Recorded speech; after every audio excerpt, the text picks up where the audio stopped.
Australian Institute of International Affairs, 21st of July 2023, on Indonesia, Australia, and India Minilateral Defence Triad.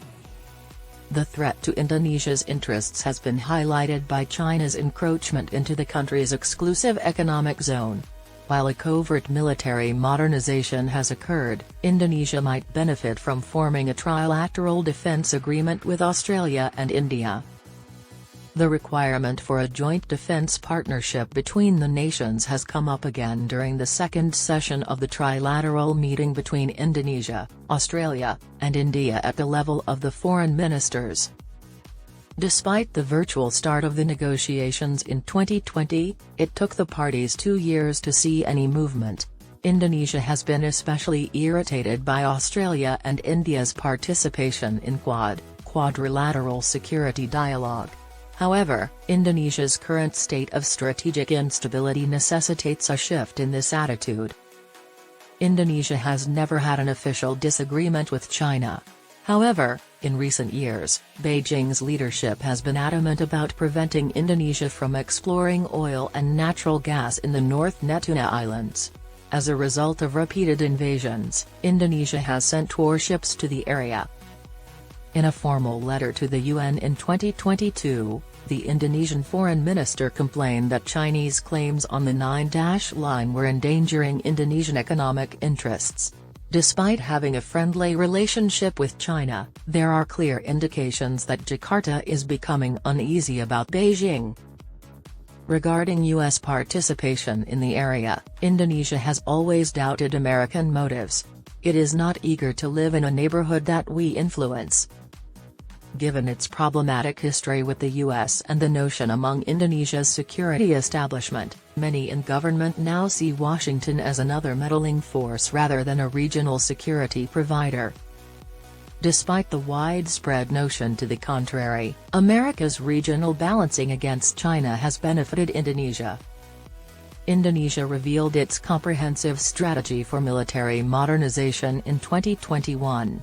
It has worked hard to diversify its strategic alliances with several regional nations. In conjunction with South Korea and Japan, Jakarta has planned to significantly increase its submarine and corvette fleet in response to the Chinese intrusion in and around the Natuna Islands. Additionally, it has been warming up to the west, purchasing French Rafale fighter jets and boosting defense ties with Germany. Indonesia has also been increasing its domestic defense purchases. Strategic insecurity in Jakarta has increased due to a dynamic neighborhood and an aggressive China. Indonesia understands that the growing security threat cannot be stopped by merely modernizing the military or diversifying the defense industry. Therefore, it has been cozying up with U.S. friends and partners like Australia and India to hedge against these dangers. The bilateral relationship has been strained by Australia's increased pivot toward the US amid rising Sino-American tensions and the ensuing AUKUS Pact, which also includes Great Britain. However, that equation is slowly changing. The 2022 trip to Jakarta by Prime Minister Anthony Albanese was successful in terms of both commercial and security cooperation. A particularly noteworthy development is the potential for a defense accord. The two states' personnel-level defense collaboration, from military training to joint exercises, has also strengthened recently. India and Indonesia have been strengthening their defense cooperation. Up until 2018, the majority of interactions between the two nations revolved around trade. The intensification of the connection between Jakarta and New Delhi to a comprehensive strategic partnership in 2018 has offered new and varied opportunities for security coordination and partnership.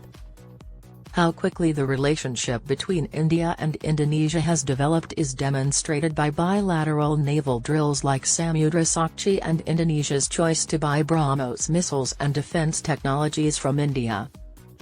A multilateral defense agreement with India and Australia will promote Indonesia's security objectives, complementing these growing strategic bilateral ties. To avoid upsetting China, Indonesia was barred from formalizing the trilateral mechanism between these three nations until 2020 due to Australia and India's Quad participation. But in 2022, the previous commander of Indonesia, Andika Paraska, supported a fresh alliance with the Quad. This shows that significant military elite voices in Indonesia are becoming more open to working with U.S. friends and partners to protect themselves from the rising strategic challenges in the region. While bilateral strategic interactions between Indonesia and India have been successful, they have not yet occurred with Australia. If Australia's dispute with China gets worse, it cannot afford to have a challenging neighbourhood. It has been making little progress, such as increasing economic participation and reducing visa restrictions for inhabitants of Indonesia. In this trilateral potential, India can mediate by identifying shared dangers and objectives, for example, that will promote mutual trust.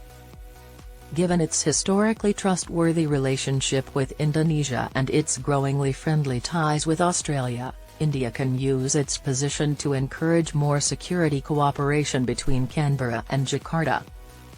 Indonesia would benefit from a defence alliance, no matter how small scale, as it is simply running out of time to catch up with the security requirements of a volatile neighbourhood.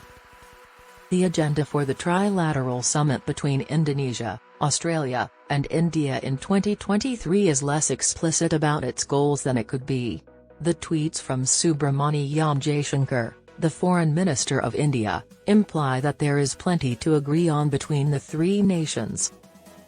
This could be a subliminal reference to the shared threat these three key Indo-Pacific players face. One of the most practical ways to address the shared security challenges would be through a trilateral defense agreement. Anandita Chakraborty is a postgraduate student at Jawaharlal Nehru University's School of International Studies in New Delhi.